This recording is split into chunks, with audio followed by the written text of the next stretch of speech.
President Trump plans to sign a new 90-day travel and refugee ban today. But the new restrictions will not apply to anyone with a valid U.S. visa, and Iraq will no longer be on the list of Muslim-majority countries where people cannot visit the United States.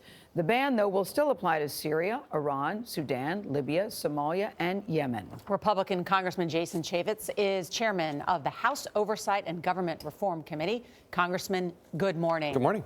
This is extraordinary. You have the FBI director essentially issuing a stinging rebuke of a sitting president and asking now the Justice Department to refute a claim that the President of the United States made. Are we in a crisis mode here? Well, I have not yet heard that from Director Comey. I did try to contact him over the weekend so I could hear precisely what he has to say or not say about this. I think it is interesting the Department of Justice has not yet weighed in on this. I look forward to hear what they're going to say. Your colleague Marco Rubio said he had not heard of any evidence of this. Have you heard of any evidence of this? Well, I learned a long time ago, I'm going to keep my eyes wide open. You never know when you turn a corner what you may or may not see. But thus far, I have not seen anything directly that would support what the president has said. But as you know, a president of the United States cannot unilaterally order wiretapping. Well, there is a process, and you do have to go to a court, and you do go to the FISA court. There are other ways to get that, but you essentially need to go to a court in order to get that. So the paper trail should be there. It's going to take a while for the House Intel Committee, Devin Nunes, they will lead out on that. We will play a supporting role as the Oversight Committee, and we can weigh in at any time. We can do some things in our committee that the House Intel cannot do, and vice versa. But we'll play a supporting role to House Intel. I heard you just answer Anthony's question where you said, no, you haven't heard of it. But when you heard that the president had tweeted this out, I'm curious about your initial reaction, because he was on such a high from that speech on Tuesday. Even his critics grudgingly had to say he did a good job. And now no one seems to be talking about that. Is this a self-inflicted wound? And what did you think when you first heard about it? Yeah, we haven't even been a week since the president's address, and look at all the real estate we've covered at this point.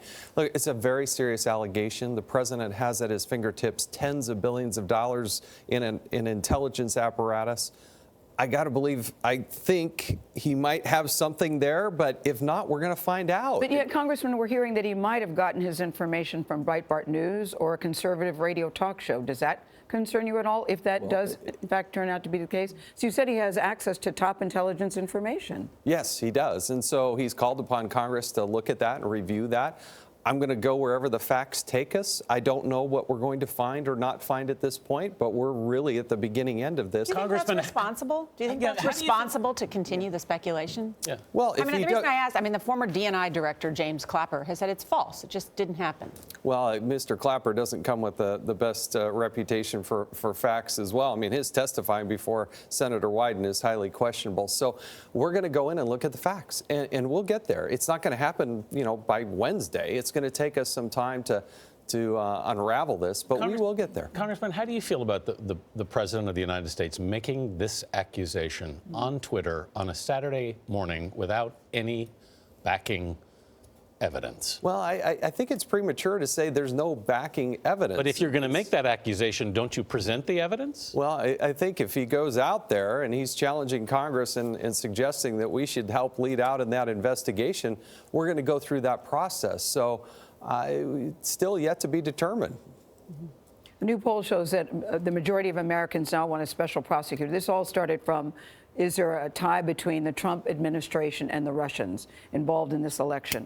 65% of Americans now want a special prosecutor. Are you one of those? No, I'm not. I think Congress has a role to play. Devin Nunes at the House Intel Committee has been talking for more than a year about how Russia is engaged in espionage, not only of the government, of the political system, but also in the corporate espionage. You don't think we need a special prosecutor? No, I don't at this point. And I think the evidence is flimsy at best. I see almost no evidence of direct ties between Russia and collusion with the Trump campaign in any way, shape, or form. Were there some incidental contacts and communications? Yes. But does that mean there was collusion? I don't see any evidence of that. Well, let me ask you this. The Wall Street Journal has this really nice piece just for anybody who's out there. That's how wiretaps gain court approval. There's also a nice section that says, how do we know if President Trump's allegations are true? In fact, the president himself can declassify a FISA order. He does have that. So would you call on President Trump to declassify this FISA order that alleges that Obama wiretapped Trump Tower? Well, again, you have to go into that process. The House Intelligence Committee will do that. You have to identify it. And then you're right, he can declassify information. So when we get to that point, we'll see what we have. As Major Garrett reported, the president's set to sign the revised version of the travel ban today. Yeah. Iraq is not going to be on the list this time. If you have if you're a current visa holder, you'll be exempt. How do you feel about the changes in the travel ban?